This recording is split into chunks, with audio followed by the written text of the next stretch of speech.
Hello and welcome to the Tifo Football Podcast. My name is Joe Devine and today I was joined by Alex Stewart. Alex joins me to discuss Liverpool. Now, of course, with the season postponed, so too postponed will be Liverpool's inevitable triumph.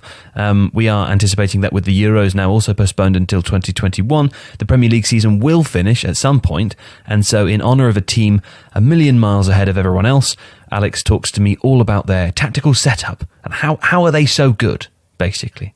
It's worth pointing out that Seb Stafford-Bloor also joined us today but suffered some technical difficulties and had to withdraw early on. So here or there, you may hear us make reference to Seb. He's not here and neither is anything he said, so just ignore that.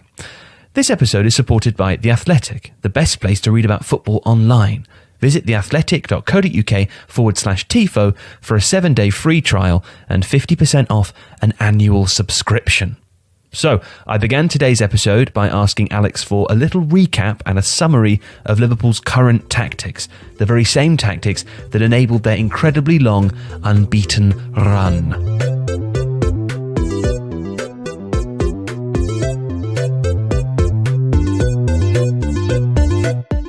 Yeah, so I think the first thing to say is that the front three of Salah, Mane and Firmino in the middle, every time, yes. Every time. Goodness me. That's predominantly stayed the same in terms of what they're doing. So Firmino is dropping off, he's linking play, he's integral to the pressing game.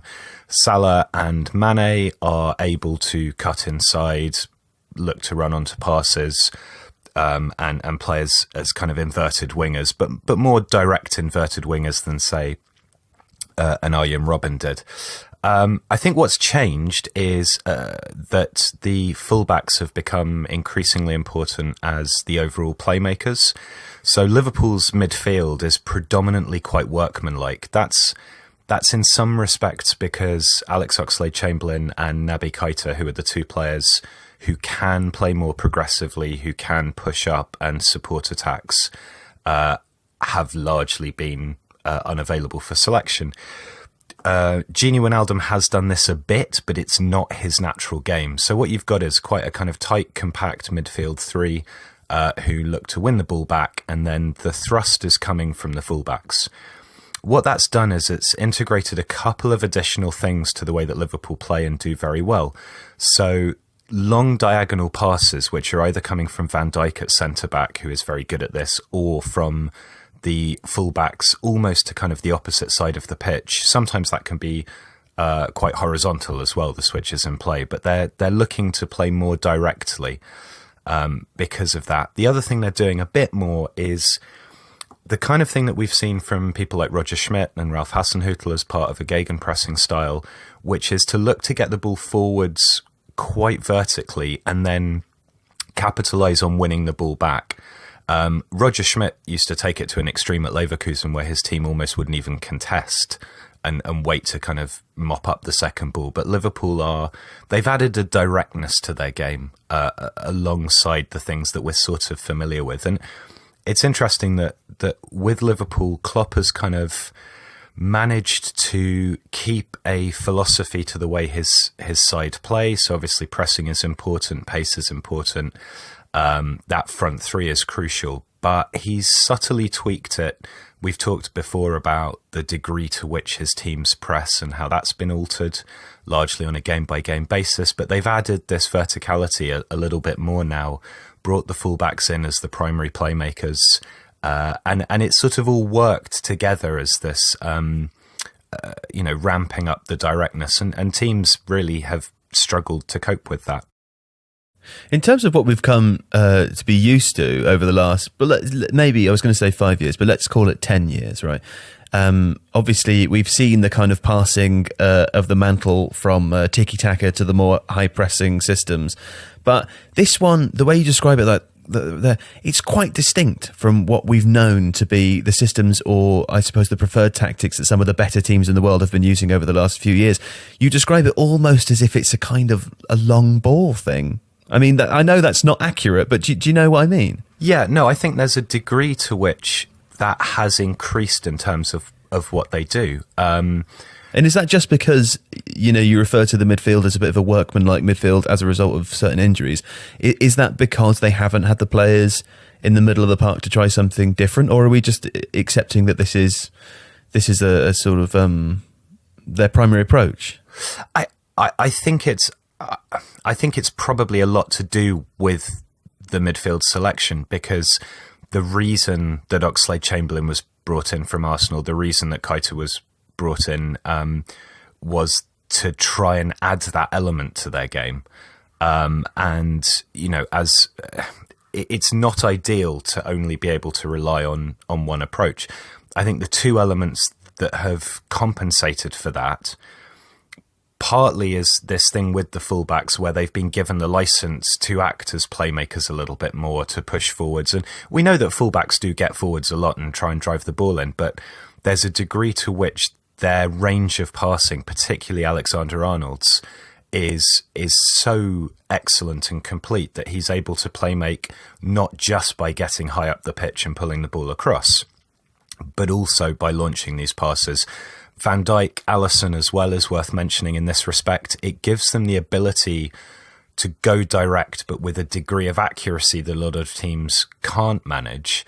And of course, when you've got Firmino as your centre forward, who's very adept at dropping in, quite often a centre back will follow that run, and that leaves a pot of space either behind Firmino or slightly to the side that runners can then move into. So I think they've adjusted partly out of necessity, but no, there is a point. And Blair Newman, who's written tactics videos for us in the past on Tifo, made the point that some of these things might seem to be a little bit outdated in inverted commas, because people are used to, from tiki-taka through to how Guardiola has done positional play, that at the really upper end of football, certain tactics have been predominant. Well, also, just to even simplify that more, the way I was thinking about it when you were talking, that at the upper end of football, world-class midfields have been predominant, right? That's always been I'm thinking of, obviously, Barcelona in their prime, but also even, a more recent example, as you say, is any of Pep Guardiola's teams over the last 10 years. The Man City team now, we look at Kevin De Bruyne as their best player by a million miles, and he's the fulcrum of their very important midfield. And for Liverpool, I don't want to sound like I'm criticising Liverpool's midfield, because the team are a million miles ahead of every other team in the Premier League, but as you described them as workmanlike, they don't have the same aura around them that these other world-class teams' midfields have done. What are they doing? Well, I think it depends how you define world class. I mean, I see what you're saying. I think it's important to note, for example, with Man City, that the reason that De Bruyne and say Silva are able to play the way they do as sort of 8-10 hybrids is because they had Fernandinho behind them, mopping up and doing a lot of the work that maybe, he was sort of effectively compensating for another player in that position. And also, you can be world-class in the way that Liverpool's midfield are. They're incredibly defensively solid. There's an extreme positional and tactical intelligence at work there. They know where to be in order to allow the other players to do what they need to do. You've got a huge amount of dynamism from someone like Fabinho.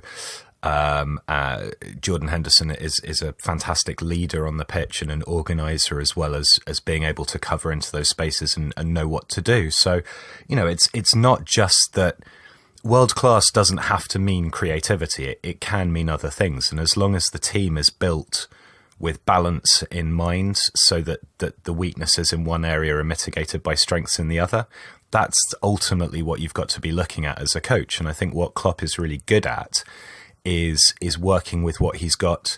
Obviously, with signings, they augment intelligently. So bringing in Alisson, bringing in Van Dijk, they've looked to strengthen in the areas that were weakest, but he's found a balance whereby the midfield that is available to him most of the time does exactly what it needs to do to allow the other players to really fulfill their attacking potential.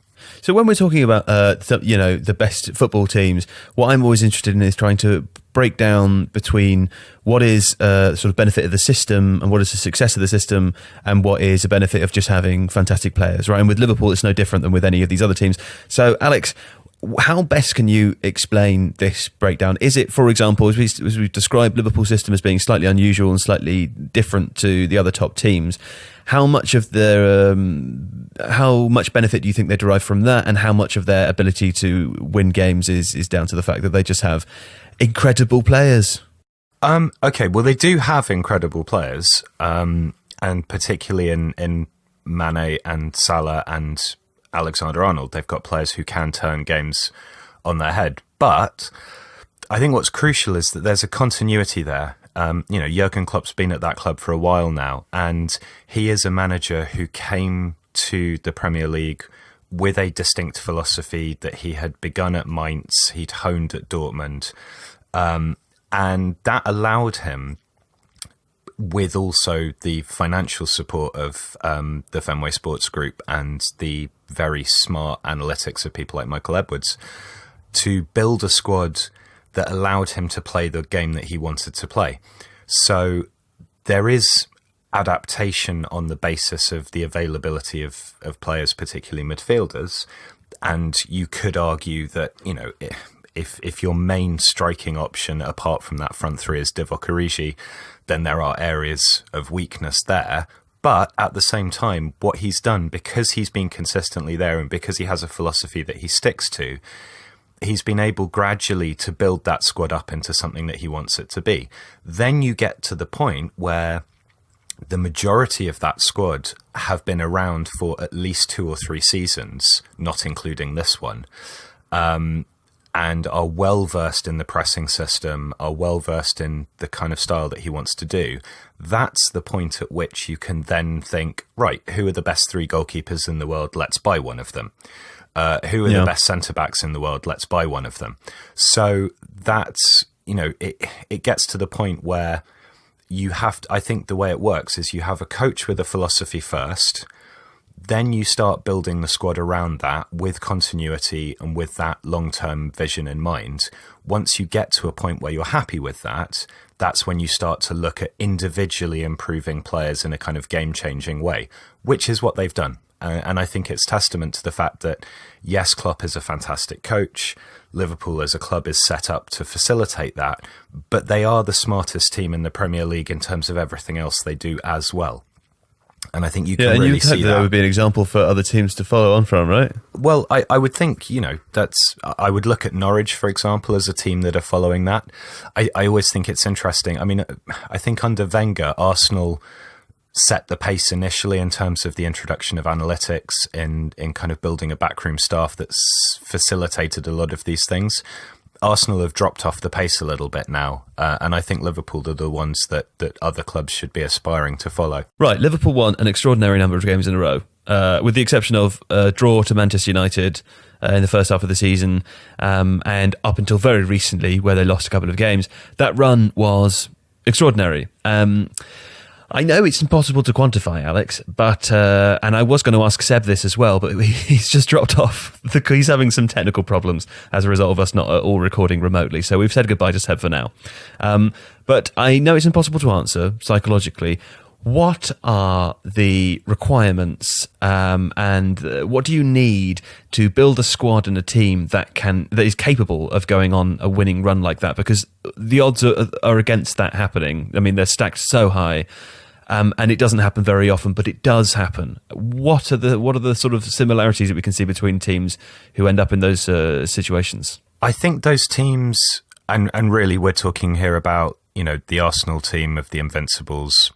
It would be very difficult to answer that with regards to Preston North End from 1889 or whatever it was, because I don't really know what they were Jose up to. Mourinho's Chelsea went on a long run as well, didn't they? Yeah, I think continuity is important.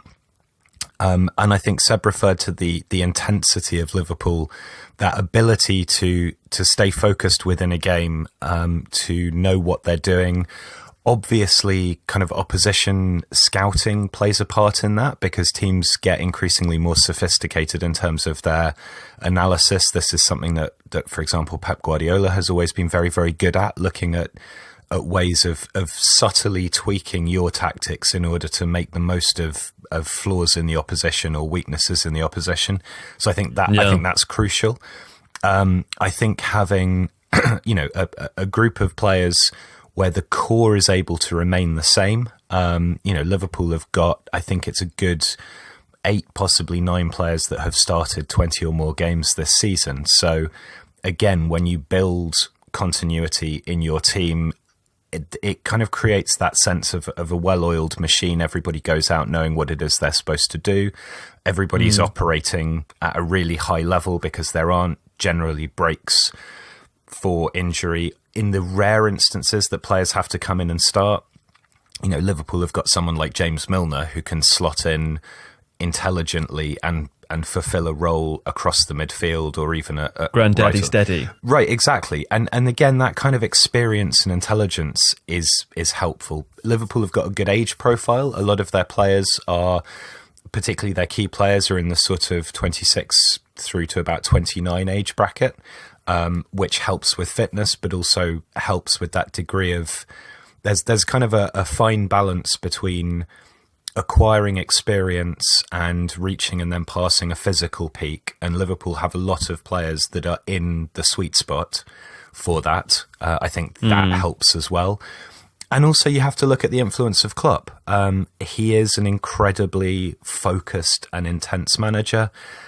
He's very, very smart. He's able to keep his players on track. He also has a strong team around him that are consistently working on these little extra bits. I mean, in the video script Seb referred to earlier, I mentioned Thomas Gronemark, who's the throwing coach. That attracted a degree of derision when Liverpool hired a throwing coach, but it's paid dividends. So again, all of these things, it's a process where you're building a squad, you're building a backroom staff, you're working on an analytics department. The whole club has to work as a kind of homogenized entity that all has the same goals in mind. And the summit of that, if you also get some luck, and if you also have really good players, and if you avoid injuries and so on, is the possibility that there will be these long runs. I mean, it is also otherwise... It's stars aligning, really, isn't it? It is, to a degree. I think you also have to look at the fact that otherwise the Premier League is, everywhere else, it's quite competitive in a close way. So there's teams that are perhaps, take Southampton, for example. They were underperforming. They've gone on a good run of form recently. So there's been a lot of kind of jostling for position everywhere else. And I think that has meant that certain teams have had, chips taken out of them. They've had tougher games than maybe they would have expected. It feels like you've got these top two who are sort of, Liverpool have kind of run away with it, and City were the only ones that could keep pace with them. But underneath that, it feels quite compressed and quite tight. And even a team like Norwich, who's finished where we're up to now, bottom of the league, I think, is still a very good team capable of giving other very good teams a run. So Liverpool have kind of risen above the dogfight to a degree, and imposed themselves on the league in a way that I think clubs generally struggle with, but is easier if everybody else is almost writing that game off. Like, Liverpool will just be too hard to beat. We need to focus on everyone else around us because it's so close and it's so intense. Right, yeah. It's funny, man. I think Klopp is... I don't know how to describe him. I've tried to do this before on the podcast. I don't think with Jurgen Klopp, but with other people. But Klopp he's just a special person. And I know that's a rubbish description. I've never seen him in person. I've never seen him in real life. But I can tell from these sort of difficult to quantify intangibles that sort of flood through the television screen into my living room, into my face, that Jurgen Klopp is a special guy around whom special things are going to happen. Do you know what I mean? Yes, I do know what you mean. There was a... I mean, no one's ever felt that for Neil Warnock, for example. Not to deride Neil Warnock. Obviously, Neil Warnock has been a good football coach in his time and serves an absolutely useful purpose. Neil Warnock, but I bet, with the exception maybe of Neil Warnock's close loved ones, no one's looked at Neil Warnock and gone, "This guy is a special man around whom special things happen." No one's ever said that, right? No. They probably haven't. I mean, I'd not say that to Neil Warnock's face, but I think I think with Klopp, there's something interesting about Rafa Honigstein's written a good book about him, but this, his background as somebody who was extremely athletic, but not necessarily the most skillful player, but whose dad was desperate for him to be a professional and kind of drove him to achieve with work ethic and intensity as much as with any kind of natural ability, was very important. His religious convictions are important. I think that gives him a sense of what's right and wrong, but also that kind of conveys, or he's able to convey that with a passion, because it's a really deeply held belief for him. Is he religious? Yes, he is. Yes, he's a Lutheran. Wow. Yeah. And I think that sort of instills a way of thinking and a way of approaching things that reverberates throughout everything he does. I think as well. Are you talking about faith, sir? A little bit, yeah. I know, right? Also, I think it's interesting that he, for example, like Eddie Howe, was a player when he became a manager. So at Mainz, he stepped in. I don't think he directly succeeded Wolfgang Frank.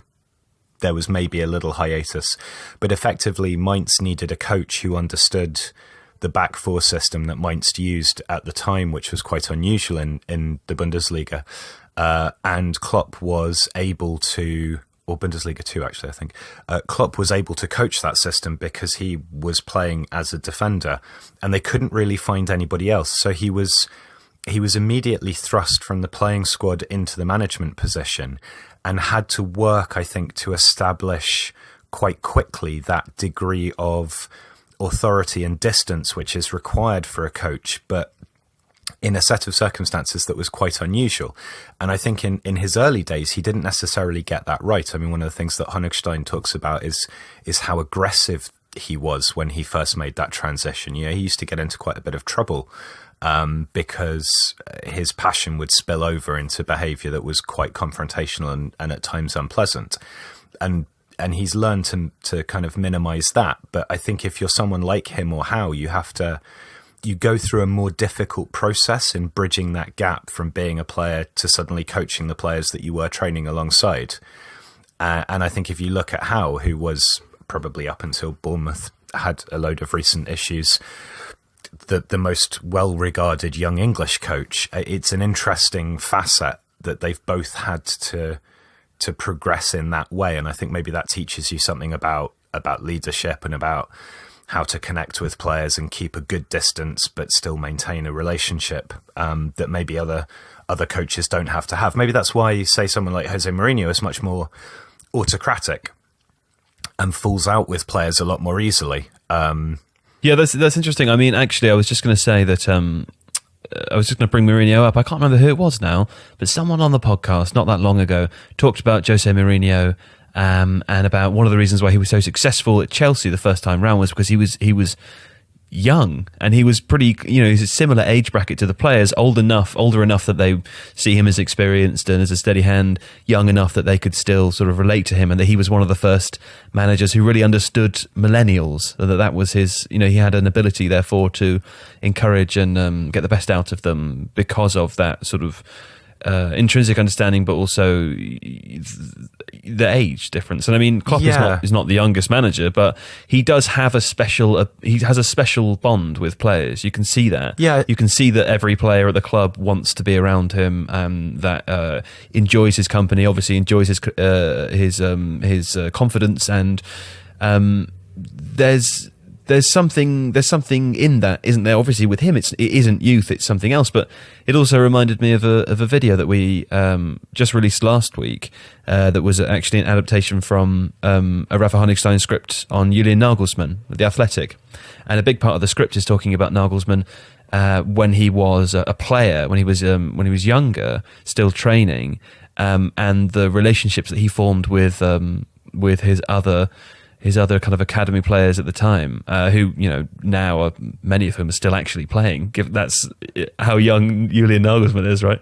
But the big part of the script was about the sort of bonds that these guys formed. It seemed to be, I know that happens everywhere, but it's sort of written about in as if it's a kind of specifically German thing, that this is what happens at German football clubs where young players are bonded together. Do you think there's something in all of that? I think there probably is. I think there's a few things to say. The first is that, Mourinho at Chelsea did bring over some of his Porto players as well. So I think Carvalho, Boswinger, at least one or two others. And I think he'd very definitely forged that bond with that Porto squad, particularly given what they'd achieved in the Champions League against the odds. And so not only was he able to import a number of effectively dressing room allies, but also advocates. He had players who could say to their new colleagues, yes, this guy's young. Yes, he comes across a certain way maybe, but if you listen to him, you're going to win stuff.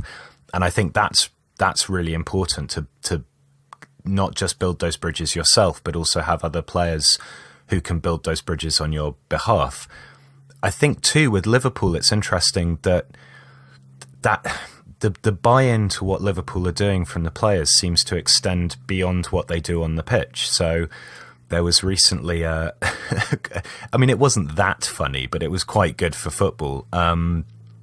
A little ad thing that they did where you had a few players like Henderson, Robertson, Firmino, a couple of others, pretending to take part in a brainstorming session for a branding exercise in order to advertise a product.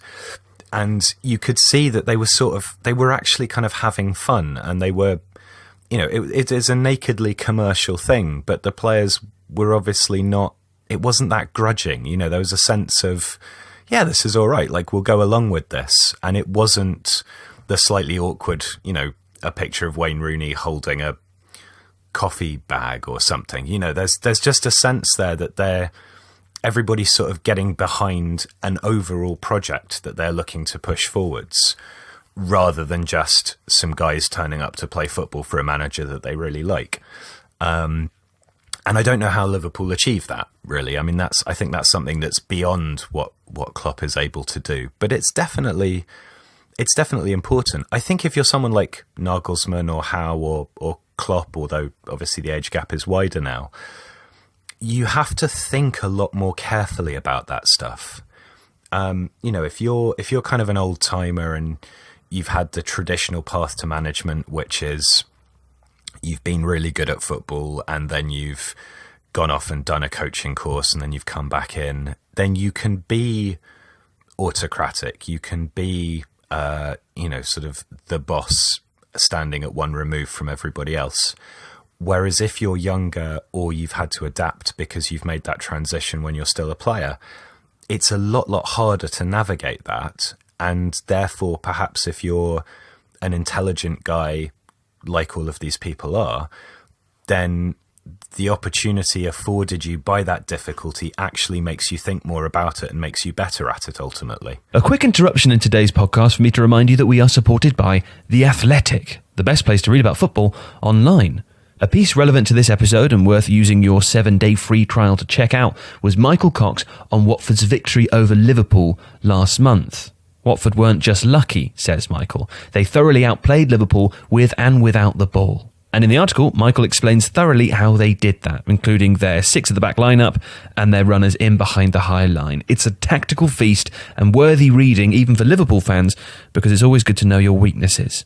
You can check that out by getting a 7-day free trial, visiting theathletic.co.uk/TIFO. And if you like it, get 50% off an annual subscription, working out at about £2.50 per month. Go and do that immediately. Hey, back to the show. Okay, well, listen, let's do some more specific tactic stuff in Seb's absence. I've got a few different questions I want to ask you here. The first one is, it's sort of accepted that for the last few years, Mo Salah has been Liverpool's star player, right? I know, obviously, that's not totally the case, and that the numerous players there have offered something which is perhaps unique to them. I'm thinking specifically of Roberto Firmino.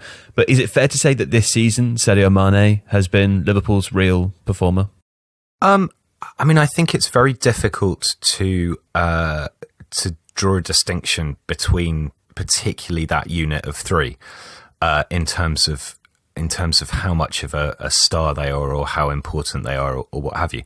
I mean, Salah's still scored more league goals than Mane. Mane's got one more assist. Yeah, but Mane, I feel, has scored important goals at important times. Yeah, I think the way that those guys play is very much cohesively as a unit. I think it's no coincidence that they've been together as a group for longer than any of the other sort of units in inverted commas within that team. And they all understand one another. So I think for me, it's very difficult to, yes, you're right that Mane has popped up with important goals, maybe to a degree that he's not done prior to this season. At the same time, the way that group operates is to make space for one another. And so how that works and who ends up profiting from that kind of almost doesn't matter, because it's the result of them being such a well-rehearsed, well-honed unit. I mean, Mane's great. As a former Southampton fan, he's probably the one I most resent leaving. Well, maybe Van Dijk, but it's, you can't. I think with a team this good, it's hard to separate out one player and kind of hero them above the others, because they all work so well together, and the opportunities afforded are because of that it's difficult to say one guy's the man of this season or what have you. Okay, well, let's stay with the system then. I'm looking at the assists column for Liverpool at the moment, and I can see that obviously the front three are up there as you would expect. But also, as you might expect if you listen to what you were talking about earlier, Alex, Andy Robertson and Trent Alexander-Arnold. Alexander-Arnold, by the way, fucking miles ahead of everyone else here.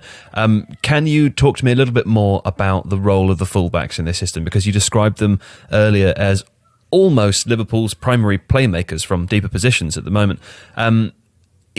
Well, the first thing I suppose is that Alexander-Arnold, Liverpool, it's not fair to call it lucked out, because their recruitment and their academy have obviously done a fantastic job. But it's sensational. You could include this as part of the luck that we were describing before, all of these different elements occurring at once, the stars aligning, having a team like this, having a manager like this, and then Alexander-Arnold just appearing from your academy at the perfect time, right? But Andy Robertson, we know, was recruited from a relegated Hull. How important are they, and what exactly are they doing for the team? So they are completely crucial, given what we've said about midfield and the fact that they don't have these players kind of breaking through into the half spaces or into the gaps between the lines to be able to create a kind of attacking momentum. What that does is it forces Liverpool to play in some ways a little further back than a team of that intensity and pressing nature ordinarily would. Alexander-Arnold, he's also very good at set pieces, which is where he gets some of his assists from. But he particularly has the ability as a fantastic athlete, but also as somebody who just has clearly a natural footballing brain. He is able to dominate the right-hand side of the pitch, which allows the rest of Liverpool to play narrow on that side if they want to. The narrowness in midfield is great because it keeps you protected and it means you can win the ball back. The narrowness up front is good because then you can get the sort of neat interplay and movement between that front three that allow them to break through and score goals. With his ability to pass from deep, but also to get up and deliver crosses, he's basically able to create dangerous opportunities from almost anywhere on that right-hand side. He doesn't have to be in the opposition half for a pass that he plays to be a penetrative pass. And that's just ability. I mean, that's not, and he's just really good at that. On the left-hand side, Robertson he's not quite as good as Alexander-Arnold, but I mean, Alexander-Arnold is probably the best fullback in Europe at the moment. But he is effectively the same in terms of what he does. He's able to stretch the width on that side, so he'll find a lot of space, particularly if Liverpool are attacking down the right-hand side with Alexander-Arnold, and obviously there's danger men on that side. It will draw the opposition over to their left, and then he can hit one of these long crossfield passes to Robertson, who's suddenly in a huge amount of space, with Sadio Mane just ahead and inside of him, who is clearly a very dangerous runner and a good finisher. So it's this ability to move the ball. Teams will stack one side in order to open up the other. That happens quite a lot.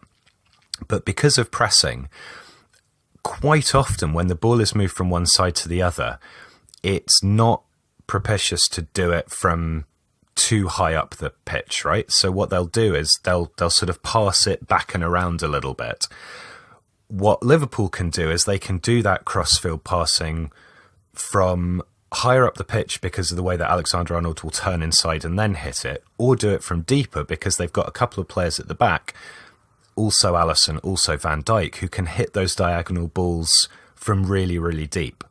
And all of a sudden, you've got a team who can basically open the pitch up from pretty much any other position on the pitch. And then you add in the pace of Mane and the pace of Salah. All of a sudden, that's a hugely dangerous ability to have, because all those elements align to that thing about that Cruyff used to say, that when you're attacking, you want to make the pitch as big as possible. When you're defending, you want to make it as small as possible. And the passing range of those two fullbacks is a massive part of what allows Liverpool to be able to open the pitch up. I would like to ask you about, this is not a sensible transfers podcast. However, we are in a sort of unprecedented moment where there's no football right now, and we're not really sure what impact that's going to have on the transfer market. I mean, if the league does finish throughout the summer, then there could be some crossover there, which is quite unusual. But just looking at Liverpool's squad at the moment, it seems... I'm expecting you to talk about midfield, perhaps. I don't know. But where are the obvious areas of, if there are any, weakness? And, with that in mind, where would you look to strengthen in the summer? And or what are the difficulties of doing that when you have such a finely balanced squad already? Yeah, I think that last point is crucial, because Liverpool do feel to be at the stage where spending an awful lot of money on one player to really upgrade a position is probably the sensible move now. Obviously Alisson was 50 odd, Van Dijk was 75 odd, and it's hard to think of many goalkeepers that are better in the world than Alisson. Certainly very hard to think of anyone who's as complete a footballer as Alisson in goalkeeping terms. Probably Marc-Andre ter Stegen at Barcelona, who has that combination of pure goalkeeping ability and also ability with his feet. Ederson at Man City to a slightly lesser degree. So, what they've done there is they've gone, who is the perfect keeper for us? Let's spend as much as we need to get them. Van Dijk, probably the best centre-back in the world. So, yes, the two areas that you would probably want to look at would be midfield and attack. I think it's difficult with the midfield because Oxlade-Chamberlain has looked really, really good in this kind of tentative return to injury. He's exactly the kind of player that Liverpool need to be able to mix things up a little bit. Keita is somebody who, obviously he's very popular, particularly among sort of stats Twitter, for his ability to play progressively, to break passes, to carry the ball. So again, if he's back and if he's fit, and if he's able to find the kind of form that he did before he broke down, then yeah, sure, that they probably don't need that actually. Well, in terms of attackers, there are a few names that they've been linked to. Timo Werner. Would you mind if I... Well, I was going to say Timo Werner is one. Yeah. Jadon Sancho, although I'm aware that every top Premier League club is linked with Jadon Sancho. The other one, which seems unlikely, but is a player that I think only would be linked to Liverpool in the Premier League at the moment, is Kylian Mbappe. Yeah. Start where you wish. Yes, please, to all of them. Sure. But what I was actually going to say for a moment is this is quite a nice change for us, because, as you know, it's great that you preface this little bit of conversation by saying it's probably right for Liverpool to spend a lot of money significantly upgrading one position now, because we never do this on the TIFO podcast. It feels almost wrong and rancid to be discussing Kylian Mbappe as a transfer target. Yeah. But goodness gracious me. I mean, the thing is that sensible transfers means that, right? And sometimes the sensible transfer is and I know, people, if they've read Soccernomics or whatever, will generally speaking disagree with this, but sometimes what you need to do to elevate a team, and it's pretty hard to elevate Liverpool, and that front three they're not old. Salah's 27, Mane's 27, Firmino's 28, so they've got plenty of time left. And when I was doing the video script for it, I'd sort of forgotten how long Firmino had been at Liverpool. So they are not players who are still great, but on the cusp of being needed to be replaced. I think that is an issue with talking about some of these bigger names, because obviously if you're going to sign Mbappe, you're going to sign Sancho, Werner, they will want to start. There's no question of that. Sure, but I mean, can I say for a start that Timo Werner, I would argue, is not a big enough name or a good enough player to displace Firmino from the squad, right? I mean, that's inarguable, isn't it? Well, I don't think he would be that player. I think Werner has played wide before. He has played at Leipzig as the striker ahead of a more physical aerial striker, and largely in Yusuf Poulsen. He's very much the sort of player who runs onto passes, who makes use of the space afforded by the other player dropping off. So it would give Liverpool an option either to play him wide, probably coming in from the right-hand side, or potentially to play with two up front should they need to do that. He wouldn't be a replacement for Firmino. It's very difficult to think of a replacement for Firmino. What he does as a striker is really quite unusual. Funnily enough, someone like Joelinton, or you know how to pronounce it better than I do. Joelinton, yeah. I mean, I know the video that we did on him recently was full of Newcastle fans saying that the reason he's not doing well at Newcastle is because he's shit. That isn't true. It's...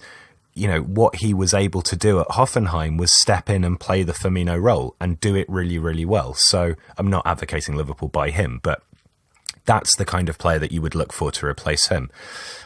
In terms of Sancho, in terms of Mbappe, Mbappe's played in wide positions before, but he is a striker. Sancho is the one who I personally would move heaven and earth to get Sancho. I think he's an extraordinary player for his age, and in absolute terms, he's shown remarkable maturity, both playing for Dortmund and also in his England performances. He has the ability to do the unexpected thing, to create something out of very, very little. And he would be able, I think, to combine both the kind of dynamic running and goal-scoring opportunities that someone like Salah or Mane would bring, but there is an additional element to him in terms of his ability to conjure up opportunities for others, playing really, really close to the byline and pushing in and pulling it back. And that's something that maybe Liverpool don't quite have so much of. At the moment, that's less of an issue for them because they're not really getting the runners coming out of midfield that much. But I can imagine someone like Sancho on the right-hand side combining with someone like Oxlade-Chamberlain making these runs from deep and getting into the edge of the penalty area or a little bit further in. That could be absolutely devastating if that stuff worked well. So I saw a link to Todd Cantwell as well earlier in the season, which I think would be great. Yeah, I mean, Todd Cantwell he's a really, really good player. He was somebody that I was interested in watching from the beginning of this season. I think I did a Football Index podcast ages ago, it feels like, but it was sort of towards the beginning of the season, and he was someone that I thought was worth looking at. He has got that dynamism. He's got that ability to carry the ball, and Liverpool. If Liverpool are missing anything at the moment, it's not fantastic hair. He's got great hair as well. It's not the ability to carry the ball really close to the opposition goal. It's the little bit before that. Now, obviously, if Oxlade-Chamberlain and Keita come back, then that's less of an issue. But just adding those little elements are maybe the thing that can elevate a team which is already really quite good at football. Yeah. Okay, one last thing, and as I said earlier, this was something I was going to talk to Seb about, but I'm going to talk to you about it now because Seb's not here. Good luck with that. It's Liverpool have spent £50 million on a new training complex, which I angered numerous Liverpool fans by mispronouncing what I thought was Kirkby, but apparently the K in the middle is silent. Yes, it Kirby? is. Yes, it is. Yeah, okay. Many apologies, really. They spent £50 million building this Kirby complex, and we've released a video on it actually, which came from The Athletic. But it's a very interesting video, and it goes into great depth in terms of the details of this new place. Fascinating. The main thing I take from it, though, is that the youth and the reserve team players will be in the same place as the first team players now, and that the whole building seems to have been designed to bring everyone together, to avoid having to travel between two different places, to try and emphasize and build upon that feeling that we were talking about before as it relates to Jurgen Klopp, that sort of community feeling, the unity and the excitement around the club. Do you think that those sorts of things make sense if you presumably you have everyone in one place tucked away together and you build that sort of siege mentality? Yeah, I don't know if siege mentality is necessarily the way of looking at it. I think what's really important is, with any club, irrespective of who they are, that there needs to be a pathway from the youth levels and the reserve team to the first team for the players that are good enough. And I think, having watched the Liverpool FA Cup game against Everton, where people like, Williams, Elliott, Chirivella, Jones all played well, there clearly are players that are on the cusp of being ready to step up. It's not happened an awful lot at Liverpool yet, with the exception of Alexander-Arnold. So I'm sure they'll be looking at that as something that they want to work on, and give players the opportunity to do that. Now, sometimes that's difficult because if your first team players don't get injured, why are you going to change anything? But that pathway is really important. And I think the crucial elements there are that you want the youth team, all of those age group teams, you want them playing the same way, in the same style, and so being around the other players, the senior players, is helpful from that perspective, because they can talk about it and they can see what each other are up to. But also creating that mentality and establishing a sense of what it means to be in the first team, what's required of you in that respect, and having that there as an example right in front of you, I suspect for most of those players would be very inspiring, it would be educational, and it would be helpful. So in that sense, bringing everyone together, it's very, very sensible. I don't think it's to create a kind of us versus them thing. I just think it means that it's easier to transmit the messages so that when those players are required to step up to the first team, should that happen, they are as prepared as possible for that eventuality. It's interesting. I'm rereading the script for that video now, and this is described as at Klopp's request.